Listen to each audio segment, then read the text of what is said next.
Bonjour et bienvenue en ce vendredi 14 avril 2023. Aujourd'hui, pour la lecture du Nouveau Testament, nous allons faire les jours 195, 196 et 197.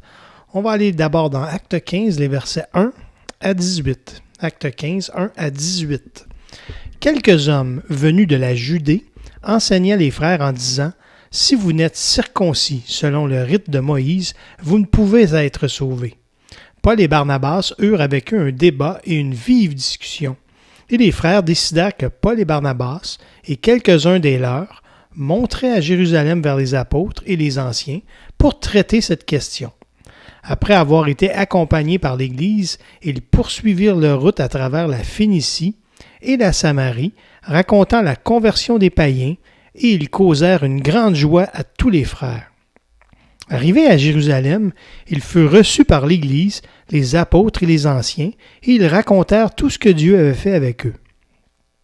Alors, quelques-uns du parti des pharisiens, qui avaient cru, se levèrent en disant qu'il fallait circoncire les païens et exiger l'observation de la loi de Moïse.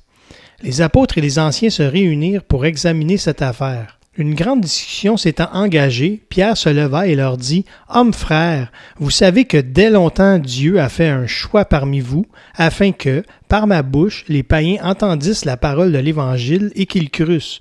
Et Dieu, qui connaît les cœurs, leur a rendu témoignage en leur donnant le Saint-Esprit comme à nous. Il n'a fait aucune différence entre nous et eux, ayant purifié leur cœur par la foi. Maintenant donc, pourquoi tentez-vous Dieu en mettant sur le cou des disciples un joug que ni nos pères ni nous n'avons pu porter? Mais c'est par la grâce du Seigneur Jésus que nous croyons être sauvés, de la même manière qu'eux. Toute l'assemblée garda le silence, et l'on écouta Barnabas et Paul, qui racontèrent tous les miracles et les prodiges que Dieu avait faits par eux au milieu des païens. Lorsqu'ils eurent cessé de parler, Jacques prit la parole et dit « Hommes frères, écoutez-moi. Simon a raconté comment Dieu a d'abord jeté les regards sur les nations pour choisir du milieu d'elles un peuple qui porta son nom. Et avec cela s'accordent les paroles des prophètes selon qu'il est écrit.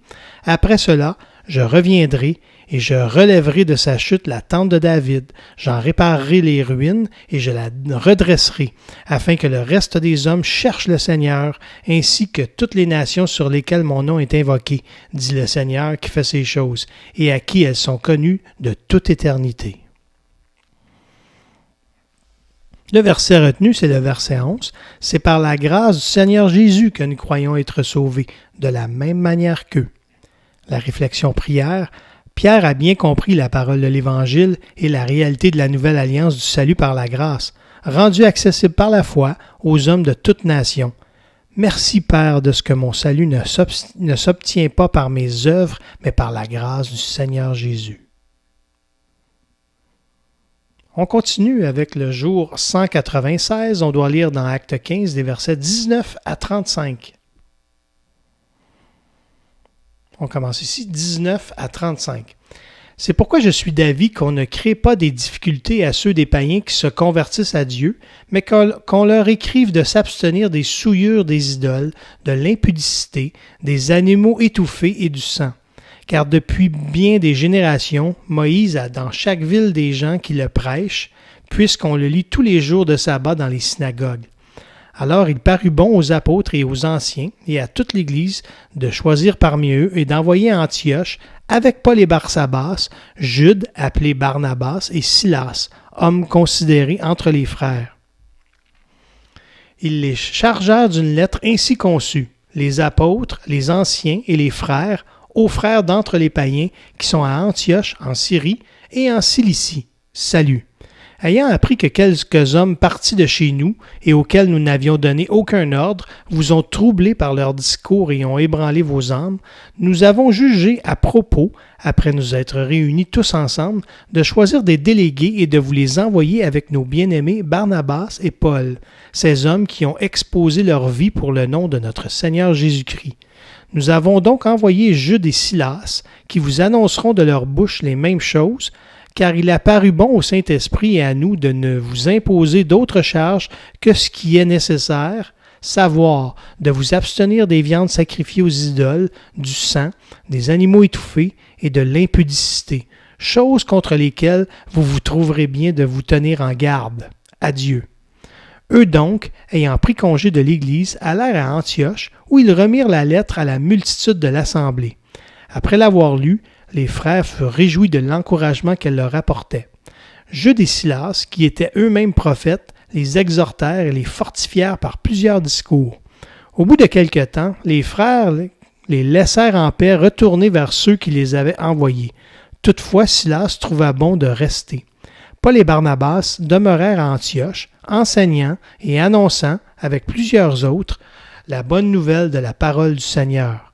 Quelques jours s'écoulèrent, après lesquels Paul dit à Barnabas, « Retournons visiter les frères dans toutes les villes où nous avons annoncé la parole du Seigneur, pour voir en quel état ils sont. » Barnabas voulait emmener aussi Jean, surnommé Marc, mais Paul jugea plus convenable de ne pas prendre avec eux celui qui les avait quittés depuis la Pamphylie et qui ne les avait point accompagnés dans leur œuvre. Ce dissentiment fut assez vif pour être cause qu'ils se séparèrent l'un de l'autre, et Barnabas, prenant Marc avec lui, s'embarqua pour l'île de Chypre. Paul fit choix de Silas et partit, recommandé par les frères à la grâce du Seigneur. Il parcourut la Syrie et la Cilicie, fortifiant les églises. Donc le verset retenu, c'est le verset 28. « Il a paru bon au Saint-Esprit et à nous de ne vous imposer d'autres charges que ce qui est indispensable. » La réflexion prière. « Père, ton esprit continue de guider les hommes et les femmes d'aujourd'hui vers la liberté glorieuse des enfants de Dieu et la vie en abondance, en les affranchissant de la loi du péché et de la religion, la païenne, la juive et même la soi-disant chrétienne. Là où il y a l'Esprit du Seigneur, là est la liberté. » On continue avec le jour 197. On doit lire Jacques 1. Je veux juste vous mentionner que le guide est fait en ordre chronologique. Donc, Jacques 1, on commence ici en bas, on va tourner la page. Jacques, serviteur de Dieu et du Seigneur Jésus-Christ, aux 12 tribus qui sont dans la dispersion, salut. Mes frères, regardez comme un sujet de joie complète les diverses épreuves auxquelles vous pouvez être exposés, sachant que l'épreuve de votre foi produit la patience. Mais il faut que la patience accomplisse parfaitement son œuvre, afin que vous soyez parfaits et accomplis, sans faillir en rien. Si quelqu'un d'entre vous manque de sagesse, qu'il la demande à Dieu, qui donne à tout simplement et sans reproche, et elle lui sera donnée. Mais qu'il la demande avec foi sans douter, car celui qui doute est semblable au flot de la mer, agité par le vent et poussé de côté et d'autre. Qu'un tel homme ne s'imagine pas qu'il recevra quelque chose du Seigneur. C'est un homme irrésolu, inconstant dans toutes ses voies. Que le frère de condition humble se glorifie de son élévation, que le riche, au contraire, se glorifie de son humiliation, car il passera comme la fleur de l'herbe. Le soleil s'est levé avec sa chaleur ardente, il a desséché l'herbe, sa fleur est tombée, et la beauté de son aspect a disparu. Ainsi le riche se flétrira dans ses entreprises. Heureux l'homme qui supporte patiemment la tentation, car, après avoir été éprouvé, il recevra la couronne de vie que le Seigneur a promise à ceux qui l'aiment. Que personne, lorsqu'il est tenté, ne dise « C'est Dieu qui me tente », car Dieu ne peut être tenté par le mal, et il ne tente lui-même personne. Mais chacun est tenté quand il est attiré et amorcé par sa propre convoitise. Puis la convoitise, lorsqu'elle a conçu, enfante le péché, et le péché, étant consommé, produit la mort. Ne vous y trompez pas, mes frères bien-aimés. Toute grâce excellente et tout don parfait descendant d'en haut, du Père des Lumières, chez lequel il n'y a ni changement ni ombre de variation, il nous a engendrés selon sa volonté, par la parole de vérité, afin que nous soyons en quelque sorte les prémices de ses créatures. Sachez-le, mes frères bien-aimés, ainsi que tout homme soit prompt à écouter, lent à parler, lent à se mettre en colère, car la colère de l'homme n'accomplit pas la justice de Dieu. C'est pourquoi, rejetant toute souillure et tout excès de malice, recevez avec douceur la parole qui a été plantée en vous et qui peut sauver vos âmes. Mettez en pratique la parole et ne vous bornez pas à l'écouter en vous trompant vous-même par de faux raisonnements. Car si quelqu'un écoute la parole et ne la met pas en pratique, il est semblable à un homme qui regarde dans un miroir son visage naturel et qui, après s'être regardé, s'en va et oublie aussitôt quel il était. Mais celui qui aura plongé les regards dans la loi parfaite, la loi de la liberté, et qui en aura persévéré, n'étant pas un auditeur oublieux, mais se mettant à l'œuvre, celui-là sera heureux dans son activité. Si quelqu'un croit être religieux, sans tenir sa langue en bride, mais en trompant son cœur, la religion de cet homme est vaine. La religion pure et sans tache, devant Dieu notre Père, consiste à visiter les orphelins et les veuves dans leurs afflictions et à se préserver des souillures du monde. Vous pouvez aller voir dans l'Église en marche, à la page 108, qu'on a déjà consulté, la section sur Jacques.